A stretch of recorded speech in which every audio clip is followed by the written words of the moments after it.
everyone! So for today's video, we are so thrilled to share that our feeding program for the second quarter of 2025 was a huge success. Last Friday, July 4, we had the privilege of feeding over 100 kids and providing them with snacks. Og dili lang ni sila mga bata nga asa-asa lang. Kay sila kadtong mga bata sa mga pamilyang nasunugan sa Talisay adto ni aging simana sa may mananga bridge dito sa Talisay no dool. So makit-an jud nato nga dili matukip ang kasubo sa mga pamilyang nawad-an og mga panimalay. Pero tungod sa gugma sa mga tao nga nagpadala sa mga bisan unsang mga hinabang, makita jud nimo ang kahayag sa ilang mga naong, especially sa mga kids. Ang among grupo wala jud sad magdahom na ang among ma-feed na mga bata kay ang mga nasunugan.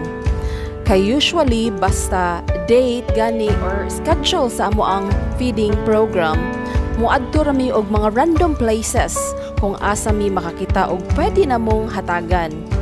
Pero sa kana nga among pagpanghatag, gilid jud mi sa mga nasunugan kay tungod na atol pod nga ang usa sa mga members sa among team kay taga Talisay ra pod, no? So the crowd was bigger than expected good, no? But what meant most was seeing the kids' smiling faces.